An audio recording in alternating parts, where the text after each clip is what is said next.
शबरीमालाची इतकी सुंदर आणि पवित्र नदी पंबा नदीचं दर्शन करून फार छान वाटतं, परंतु एका गोष्टीचं वाईट वाटतं का जे भक्तगण येतात ना ते त्यांचे कपडे जे आहे ते इथंच अर्पण करतात या नदीमध्ये। हे नदीचं प्रदूषण पाहून फार वाईट वाटतं। हे बघा नदी किती स्वच्छ आहे, पाणी किती स्वच्छ दिसतंय आपल्याला, मासे देखील दिसत आहे पाण्यामध्ये, परंतु ह्या पाण्यामध्ये जो हा कचरा दिसतोय आपल्याला, हा जो भक्त लोकांनी भाविक लोकांनी जे कपडे आपले इथंच टाकून गेलेले ते पाहून मात्र वाईट वाटतं। हे चुकीचं आहे, हे अजिबात की झालं नाही पाहिजे। इथं एखादा सुरक्षा रक्षक किंवा सिक्युरिटी नेमली पाहिजे जेणेकरून कोणीच असा हा कचरा इथं करणार। खरोखर पंबा नदीचे हे दृश्य पाहून मनाला वाईट वाटलं। आपण करत आहोत केरळची यात्रा। मागील व्हिडिओमध्ये मी तुम्हाला शबरीमाला मंदिराविषयीची संपूर्ण माहिती दिली। मुंबईपासून जर तुम्ही येत असाल तर कशा रीतीने पंबापर्यंत पोहोचायचं, पंबाला जाण्यासाठी बस चेंगनूरपासून कशा रीतीने उपलब्ध होते, पवित्र पंबा नदीचं स्नान करून कोणत्या कोणत्या वस्तू बरोबर घेऊन आपण आपली शबरीमालाची यात्रा सुरू करू शकतो, 41 दिवसांचं व्रत कशा रीतीने करतो, जो आपण आपल्याबरोबर प्रसाद घेतो इरुमुडीचा, तो प्रसाद कशा रीतीने तयार करायचा, 41 दिवसांचं व्रताचं पालन आपण कशा रीतीने करायचं, याची संपूर्ण आणि डिटेलमधली माहिती मी मागील व्हिडिओमध्ये आपणास दिली। तुम्ही जर शबरीमाला जाण्याचा विचार करत असाल तर तो व्हिडिओ नक्की बघा, त्या व्हिडिओपासून नक्कीच तुम्हाला जास्त इन्फॉर्मेशन ही मिळेल। आता या व्हिडिओमध्ये मी चाललो आहे केरळमधीलच या शबरीमाला मंदिरपासून एका अनोख्या मंदिराची व्हिजिट करण्यासाठी। एक अनोखं मंदिर म्हणजे संपूर्ण भारतातील ते एकमेव असं मंदिर असेल का जिथं रात्रभर त्या देवाच्या उपासनेसाठी कथकलीचं नृत्य हे सादर केलं जातं। अशाच मंदिराची व्हिजिट करण्यासाठी आपण चाललो आहे। नमस्कार मित्रांनो, माझं नाव आहे जगदीश गायकवाड। आपण करत आहोत केरळची यात्रा। केरळमधील अशी मंदिरं आपण पाहत आहोत जी जास्त एक्सप्लोर झालेली नाही आहे, आणि आज आपण केरळमधीलच अशा मंदिरात जाणार आहोत। या मंदिराचं नाव आहे श्री वल्लभ मंदिर। हे तिरुवल्ला येतं आहे, आणि या मंदिराचं वैशिष्ट्य काय आहे का जिथं दररोज रात्री संपूर्ण रात्रभर कथकली नृत्य करून श्री भगवान वल्लभांसमोर अर्पण केलं जातं। भारतभरात बरीचशी मंदिरे आहेत, पण देवासाठी रात्रभर कथा नृत्य करण्याची परंपरा मात्र इथंच टिकून आहेत। आजच्या ब्लॉगमध्ये आपण या मंदिराचा इतिहास, वास्तुशैली, देवतेची महिमा, कथकली सेवा म्हणजे काय, ती का केली जाते, ती कोण करतात, आणि रात्रीचा अनुभव कसा असतो, या मंदिरापर्यंत कशा रीतीने पोहोचायचं, ही संपूर्ण माहिती या व्हिडिओच्या माध्यमातून आपण आज घेऊया। शबरीमाला श्री अय्यप्पा स्वामी मंदिराचं दर्शन करून जेव्हा आपल्याला मेजर सिटीकडे जावं लागतं तेव्हा आपल्याला पुन्हा चेंगनूर इथंच जावं लागतं। पंबाचं जे बसस्टँड आहे ते पंबापासून जवळपास 3 ते 4 किलोमीटरच्या अंतरावर आहे। पंबाचा छोट्या बसस्टँडवरून एक फ्री बस सेवा आपल्याला उपलब्ध होते, आणि त्या बसने आपण जातो ते पंबाच्या मोठ्या बसस्टँडवर, आणि मग तिथून बस घेऊन आपण पुढे प्रवास करतो। आपल्याला ज्या सिटीला जायचं आहे तिथं आपल्याला आपली तिथं बस इझिली अवेलेबल होती। नहीं जंगल में गाड़ी कैसे मिलेगा ना? हाँ, ये गाड़ी सब कैसे मिलेगा? प्राइवेट गाड़ी जो हे बघा आता हे पंबाच्या ये गाड़ी चेंगनूर यही जाएगा, दूसरा पकड़ेगा, दुसरं हां आपको कोई प्रॉब्लम नहीं है। पंबाचं बस स्टँड आपण पाहतोय। ये भरेगा, दूसरा भरेगा। ओके, तर सगळ्यात शेवटी मीच उतरतोय आता, आणि आपण आलोय आता हे पंबाचं बस स्टँड आहे। ॲक्च्युली ते जे पाहिलं ना आपण तिथून इथं फ्री बस सेवा चालती, पण ही हे बघा ही व्हाईट बस असती ना तीच फ्री आहे, आणि आपल्याला आता जायचं आहे चेंगनूरला। तर हे बघा इथून आता तिरुअनंतपुरमची सुद्धा बस लागलेली आहे पंबावरून, म्हणजे तुम्ही पंबावरून डायरेक्ट तिरुअनंतपुरमची देखील बस घेऊ शकता। शबरीमाला अय्यप्पा स्वामींचं दर्शन करून तुम्हाला रिटर्न त्रिवेंद्रम म्हणजेच तिरुअनंतपुरमला जायचं असेल तर इथून बस तुम्हाला सहज मिळून जाईल। परंतु आपल्याला आता केरळच्या या पंबापासून एक अनोखं असं मंदिर पाहायला जायचं आहे, ते म्हणजे तिरुवल्लामधील श्री वल्लभ मंदिर। मग त्या वल्लभ मंदिरापर्यंत जाण्यासाठी पंबावरून आपल्याला आधी चेंगनूरला जावं लागणार आहे। पंबावरून चेंगनूरचं जे तिकीट पडतं आपल्याला ते 141 रुपयाचं आहे। जवळपास 3 तासांचा प्रवास राहणार आहे। सुंदर अशा निसर्गरम्य डोंगर रांगेतून आपला हा संपूर्ण प्रवास राहणार आहे। पेरियारचा जो वन विभागाचा भाग आहे, पूर्ण पेरियार वाईल्ड लाईफ सँक्च्युरीचा जो भाग आहे त्याच्यातूनच हा संपूर्ण बसचा प्रवास राहतो. येताना आपल्याला रात्र होती त्याच्यामुळे जास्त सिनिक व्ह्यू काही पाहायला मिळाला नाही, परंतु आता दिवसा आपला प्रवास राहणार आहे त्याच्यामुळे सिनिक व्ह्यू पाहत आपण चेंगनूरला आता पोहोचणार आहोत.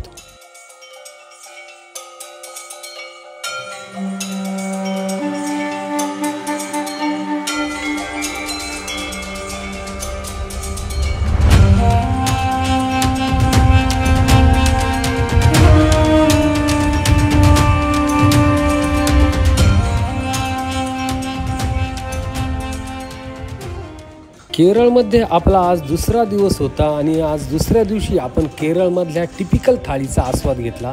पंबापासून जेव्हा आपण चेंगनूर बसचा प्रवास करतो तेव्हा लंचसाठी बस जिथं थांबते तिथंच आपल्याला या लंचचा आस्वाद घेता येतो. 80 रुपये थाळीमध्ये आपल्याला केरळमधला हा मस्त राईस आणि वेगळ्या प्रकारच्या ह्या भाज्या आणि लोणचं असं मस्त जेवण आपलं आज केरळमधलं पहिल्यांदा झालं. जर आपल्याला या मंदिरापर्यंत जायचं असेल तर चेंगनूरच्या बसस्टँडवरून आपल्याला थिरुवल्लाची बस पकडावी लागते. चेंगनूर ते थिरुवल्लाचं जे अंतर पडतं ते 10 किलोमीटरचं आहे. 18 रुपये बसचं तिकीट काढून आपण जातो ते थिरुवल्लाजवळ आणि थिरुवल्लाच्या बसस्टँडपासून देखील मंदिरचं अंतर साधारणतः 2 ते 3 किलोमीटर पडतं. तर बघूया पुढे जाऊन आपल्याला ऑटो मिळते का कसं जावं लागतं. तर बसने आपल्याला आता इथं सोडलेले आहे. हे गेट दिसतंय आणि इथून जवळपास 800 मीटर आपल्याला मध्ये जायचं आहे श्री वल्लभ मंदिराकडं. फायनली चालत आपण पोहोचलेले श्री वल्लभ महाक्षेत्रम तिरुवल्ला आणि ह्या गेटने आपण आता प्रवेश करू. फायनली आपण श्री वल्लभ मंदिरात तर पोहोचलेलो आहे. मंदिर तर बंद आहे परंतु पाहूया इथं राहण्याची व्यवस्था वगैरे होती का, आपण चौकशी करू, विचारपूस करू. इथं ॲक्च्युली पूर्ण मंदिराची चौकशी केली मी आता. इथं जो बोर्ड लिहिलेला आहे ना तर 18/9/25 म्हणजे आज आपल्याला कथकलीचा कार्यक्रम पाहायला मिळेल. ती एक आपल्यासाठी चांगली गोष्ट आहे. मंदिराचा हा समोरचा भाग आहे आणि इथं जे स्टेज आहे ती पण एक मोठा ठेवलेले आहे. तिथंच हा कार्यक्रम होतो. मंदिर आता 5 वाजता ओपन होणार आहे, तरी मी तुम्हाला मधली एक झलक दाखवून देतो. 4:45 वाजलेले आता. मंदिर इतकं सुंदर आणि सुरेख आहे ना, हे म्हणजे खरंच एकदम मस्त दिसतंय. एकदम बाहेरून पाहिलं ना तर खरंच एकदम सुंदर आणि अप्रतिम असं मंदिर दिसतंय आपल्याला. सायंकाळी बरोबर 5 वाजता वाद्यांच्या गजरामध्ये मंदिराचे कपाट उघडले जातात. हे जे श्री वल्लभ मंदिर आहे ते तिरुवल्ला इथं आहे. चेंगनूरपासून 10 किलोमीटरच्या अंतरावर आहे. हे मंदिर 2000 वर्षांपेक्षा जुनं मानलं जातं. केरळमधील त्रावणकोर राजाचा हा एक महत्त्वाचा मंदिराचा भाग होता आणि आजही केरळमधील सर्वात प्रभावशाली विष्णू मंदिर म्हणून ह्या मंदिराची ओळख आहे. हे मंदिर दक्षिण भारतातील 108 दिव्य देशमधील पैकी एक मानलं जातं. ज्याप्रमाणे आपल्या भारतात विविध शक्तिपीठे आपण मानतो त्याचप्रमाणे 108 दिव्य देशमधील हे एक मंदिर आहे. यामधील जी श्री वल्लभ म्हणजे भगवान महाविष्णूंची एक अलौकिक मूर्ती आहे. मूर्ती 8 फुटापेक्षा उंच अशी आहे आणि परिसरामध्येच मनखमला तलाव देखील आहे. तो तलाव आपण मंदिर पाहून झाल्यावर जाऊयाच बघायला. आणि हा जो पुरातन काळापासून देवाला अर्पण करण्यासाठी संपूर्ण रात्र इथं जे कथकली नृत्य केलं जातं ना, या कथकली कलाकारांचा मेकअप, चंदन, वेशभूषा ही एक मंदिर म्हणजे ह्या परंपरेसाठी जगात एकदम प्रसिद्ध आहे. इथं वेगळ्या मंदिरांचा समूह देखील आहे आणि प्राचीन अशा विहीर देखील आपल्याला या मंदिराच्या समोर पाहायला मिळते. जेव्हा आपण वल्लभ मंदिरापासून थोड्या अंतरावर येतो तेव्हा आपल्याला श्री गणेश मंदिर हे इथं दिसतं आणि गणेश मंदिराजवळच ती विहीर देखील आपल्याला इथं बघायला मिळते. यामध्ये मंदिराचं सर्वात महत्त्वाचं वैशिष्ट्य म्हणजे याची जी बांधकामाची जी रचना आहे ना ती संपूर्ण लाकडी याच्यात बांधलेलं असं हे मंदिर आहे. मंदिराचा परिसर एकदम निसर्गरम्य आणि सुशोभनीय असा केलेला आहे. मंदिराच्या समोरच एक प्रशस्त असा तलाव देखील आहे. त्याला मनखमला तलाव किंवा श्री वल्लभ तलाव असं देखील म्हटलं जातं. तर आता मंदिराचं दर्शन आपलं मस्त झालेलं आहे.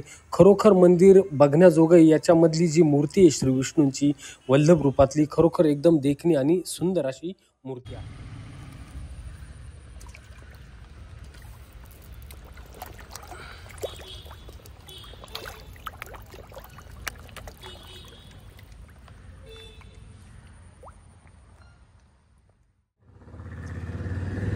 तर आता जवळपास 7 वाजलेले आहे. संध्याकाळचं पण दर्शन झालं आपलं, संध्याकाळचं पण पूजा झाली, मस्त आरती राहते संध्याकाळची देखील. एकदम ढोल नगारे यांच्या गजरामध्ये ती आरती होती आणि मधलं दर्शन आहे ना एकदम अप्रतिम होतं आपल्याला भगवान विष्णूंचं. जे इथं आता हा फोटो दिसतोय ना,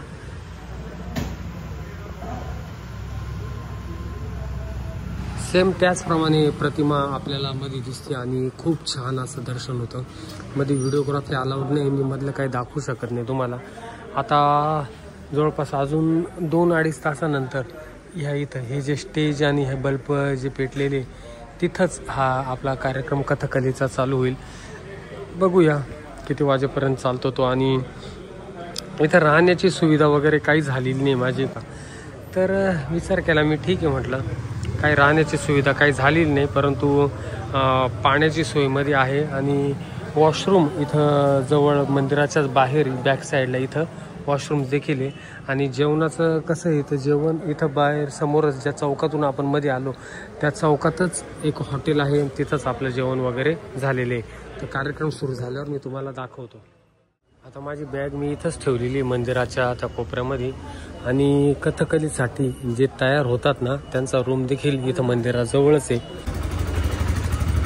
आता हे मंदिराचंच हे कमिटीचं ऑफिस आहे आणि हा जो रूम आहे इथं ते सर्वजण तयार होत आहे आत्ता. आणि हा समोर हा तलाव जिथं आपण आता माशांना खाद्य खाऊ घातलं. पण खरंच मस्ट व्हिजिट मंदिर आहे.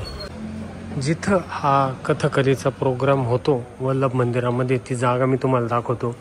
हे बघा, हे मोठा एक दिवा ठेवलेला असतो आणि इथंच हा प्रोग्राम होत असतो. हेच स्टेज असतं आणि वरती पहा तुम्ही सर्व भगवान शिवच्या मुद्रा आपल्याला दिसत असतील. वेगळ्या वेगळ्या मुद्रा आपल्याला इथं दिसत असतील, त्या आपल्याला इथं दिसून येतात. हे स्टेज असं इकडं तोंड करून त्यांचे पूर्ण नृत्य चालतं आणि बरोबर भगवंताच्या समोर ते रात्रभर नृत्य करतात. जो डान्स होतो, जे नृत्य होतं, ते जर रात्रभर पाहायचं असेल तर इथंच थांबावं लागेल. आणि बघूया कशी रात्र राहते आपली आजची इथं. संपूर्ण अनुभव मी तुम्हाला दाखवतो. ओके. सूर्यास्तानंतर संपूर्ण मंदिरात दिवे लावले जातात. जे पुरुष कलाकार ह्या कथकलीसाठी तयार होतात त्यांना कथकलीविद असं म्हणतात. त्यांचा मेकअप हा त्याच वेळेस सुरू होतो आणि मेकअपची प्रक्रिया जवळपास 3 तास चालते आणि तो पूर्णपणे नैसर्गिक रंग आणि धातूंनी तयार केलेला तो मेकअप असतो. कलाकार मंचात प्रवेश करतात. सर्वप्रथम एक पडदा हा बराच वेळ ठेवला जातो. पारंपरिक वाद्य वाजवले जातात. पारंपरिक चेंडा, मड्डुलूम, इलतलम या वाद्यांचा देवालयाभोवती नाद फिरतो. आणि फायनली ज्या गोष्टीची आपण आतुरतेने वाट पाहत राहतो ते आपल्याला नजरेस येतं. संपूर्ण एकदम पूर्ण मेकअप केलेले जे कलाकार आपल्याला दिसतात, जो मेकअप जवळपास 3 ते 4 तास त्यांचा चालतो, ते आपल्याला प्रथमतः दृष्टीस पडतं. आणि पारंपरिक वाद्यामध्ये कथकलीचा हा कार्यक्रम सुरू होतो. या कथकलीच्या कार्यक्रमामध्ये आपल्याला महाभारत, रामायणातील प्रसंग, श्रीकृष्ण लीला, महाविष्णूंच्या कथा या सादर केल्या जातात. याच्यामध्ये डायलॉग्स हे फार कमी असतात. संपूर्ण हावभाव हे त्यांच्या डोळ्यातून आणि हातवाऱ्यांमधूनच आपल्याला कळत असतात. ते त्यांच्या नृत्यामधूनच आपल्याला समजतात.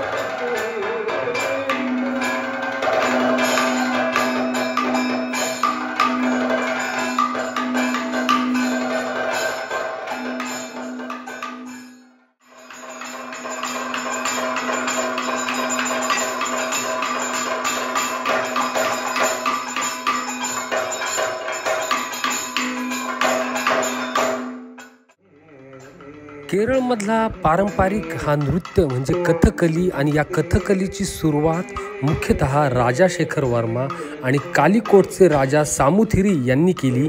त्या काळात केरळमध्ये कुडियाट्टम, कृष्णनाट्यम, रामनाट्यम या नृत्य नाट्यकला फार लोकप्रिय होता. विशेषतः कृष्णनाट्यम. कृष्णनाट्यम म्हणजे काय, ज्याच्यामध्ये श्रीकृष्णांच्या लीला दाखवल्या जातात. आणि रामनाट्यम म्हणजे काय, तर रामायणावर आधारित त्यांच्यापासूनच कथकलीची बीजे निर्माण झालेली. काळ बदलत गेला, संगीत अधिक प्रभावी झाले, नृत्याच्या हालचाली कठीण झाल्या आणि कृष्णनाट्यम आणि रामनाट्यमचे मिश्रण होऊन कथकलीचे स्वतंत्र रूप तयार झाले. आपण आता जे कथकलीचं नृत्य पाहतोय ते कृष्णनाट्यम आणि रामनाट्यमचे मिश्रण स्वरूपच पाहतोय.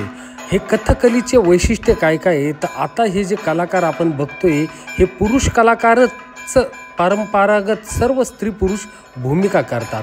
त्यांचा भव्य मेकअप म्हणजे काय असतो, हिरवा, लाल आणि काळा असतो. पांढरी गोलाकार दाढी, चिट्टी, चेहऱ्यावर नैसर्गिक रंग असतात. डोळ्यांचे नाट्यमय हालचाल म्हणजे त्यांचे नेत्र अभिनय हे बघण्याजोगे सारखे असतात आणि संपूर्ण हे संगीतावर आधारित एक नाट्यकथा असते. कथकलीमध्ये जास्तीत जास्त कथा महाभारत, रामायण, श्रीकृष्णांच्या लीलावर आधारित असतात. कला म्हणजे देवाची सेवा हाच त्यांचा मुख्य सिद्धांत असतो. कथकली सुरुवातीपासूनच मंदिरांमध्येच सादर केली जायची. रात्रभर सादरी करून देवाला नृत्य अर्पण करण्याची परंपरा आज केरळमधल्या तिरुवल्लामधल्या श्री वल्लभ मंदिराने मात्र आजही जपून ठेवलेली आहे.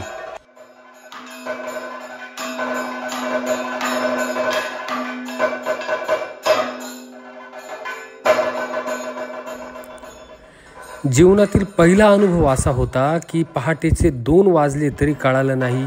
केरळमधील थिरुवल्लामधील वल्लभ मंदिरातील हे कथकली नृत्य खरोखर फार छान आणि सुरेख असं नृत्य हे शेवटपर्यंत चालतं. रात्रभर चाललेल्या या दिव्य कथकली सेवेच्या शेवटी जेव्हा पहाटेचा मंद प्रकाश मंदिरात पसरतो तेव्हा असं वाटतं की देवाने स्वतः आपल्या डोळ्यासमोर कथा जिवंत केल्या.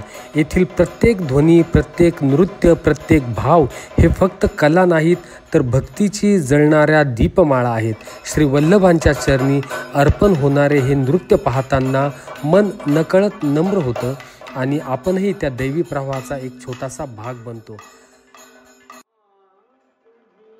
केरळमधील वल्लभ मंदिरात रात्रभर चालणाऱ्या या कथकली नृत्याचा हा अनुभव तुमच्या मनाला देखील स्पर्शून गेला असेल तर मित्रांनो, हा पवित्र प्रवास इतरांपर्यंत पोहोचण्यासाठी नक्कीच आपल्या या व्हिडिओला लाईक करा. हा व्हिडिओ पाहून काही थोडीफार माहिती मिळाली आहे असं वाटल्यास नक्कीच लाईक करा, आपल्या ग्रुपमध्ये आणि परिवारात शेअर करा आणि असेच अद्भुत आध्यात्मिक आणि सांस्कृतिक प्रवास पाहण्यासाठी आपल्या चॅनलला नक्कीच सबस्क्राईब करायला विसरू नका. पुन्हा भेटूया आणखी एका दैवी प्रवासात. हरिओम. तर इथपर्यंत सुद्धा आवाज येतोय. फार छान असा अनुभव राहिला वल्लभ मंदिरामधला माझा. भारत देशातील एकमेव मंदिर का जिथं कथकलीच्या नृत्याच्या माध्यमातून या विष्णू महादेवांना वंदन केलं जातं आणि रात्रभर हा कार्यक्रम जातो. सकाळी 5:30 पर्यंत अजून 1 तास कार्यक्रम चालेल. आपली ट्रेन आहे आता थिरुवल्ला रेल्वे स्टेशनवरून आलुवाची, तर तीच पकडण्यासाठी चाललेलो आहे आता मी रेल्वे स्टेशनवर पायी आता, कारण की ऑटो पण नाही. पहाटेचे 4:30 वाजलेले.